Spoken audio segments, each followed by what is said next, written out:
Hello everyone, this is English Tutor Hub official channel and welcome back to our English lesson where learning English feels like art.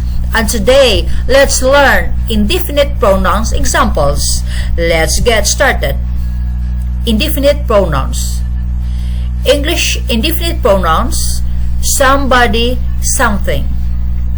Indefinite pronouns are used in English to refer to unspecified objects, places, or people. Hence, the term indefinite, whether in the plural or singular. Here is the list of indefinite pronouns in English. Indefinite pronouns, examples. Singular. Another. Another. Give me another example. Give me another example. Anybody / anyone. Anybody / anyone. Does anybody know a good place to eat? Does anybody know a good place to eat? Anything. Anything. My dad always told me that anything is possible. My dad always told me that anything is possible. Each. Each. He shook the hand of each candidate. He shook the hand of each candidate. Either. Either. Either day suits me. Either day suits me. Enough. Enough. He's got enough money. He's got enough money. Indefinite pronouns, examples, singular. Everybody / everyone. Everybody / everyone. Everybody enjoyed the concert. Everybody enjoyed the concert. Everything. Everything. I gave him everything. I gave him everything. Less. Less. We have less than 3 hours left. We have less than 3 hours left. Little. Little. Give me just a little. Give me just a little. Much. Much. Much of it true. Much of it true. Neither. Neither. Neither road goes to New York. Neither road goes to New York. Nobody / no one. Nobody / no one. I have nobody to talk to. I have nobody to talk to. Nothing. Nothing. There was nothing we could do. There was nothing we could do. One. One. One of the girls was left behind. One of the girls was left behind. Indefinite pronouns, examples, singular. Other. Other.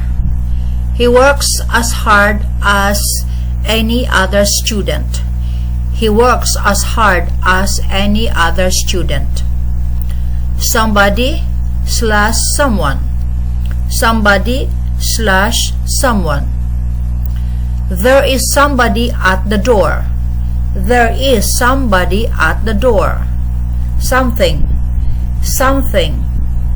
He saw something in the garden. He saw something in the garden. You. You. You can't learn this song in 2 minutes. You can't learn this song in 2 minutes. Plural. Plural. Both. Both. I like them both very much. I like them both very much. Few. Few. They have few books. They have few books. Fewer. Fewer. Fewer women wear hats these days. Fewer women wear hats these days. Many. Many. Many are called, but few are chosen. Many are called, but few are chosen. Plural. Others. Others. I'm sure that others have done this before. I'm sure that others have done this before. Several. Several. I have several friends in Paris. I have several friends in Paris. They say that smoking is bad for health. They say that smoking is bad for health.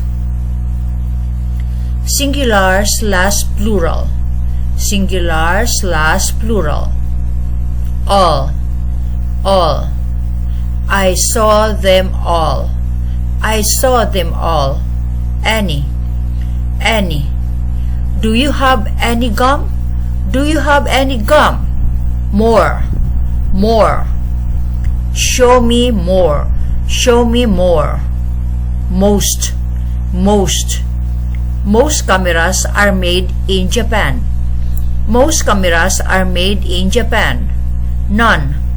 None. None of us speak Spanish. None of us speak Spanish. Some. Some. Can I have some? Slash. Well, needs some. Can I have some? Slash. Well, needs some. Such. Such. You're such a bad liar. You're such a bad liar. So, there you go guys. This video ends here about indefinite pronouns examples. Thanks for watching.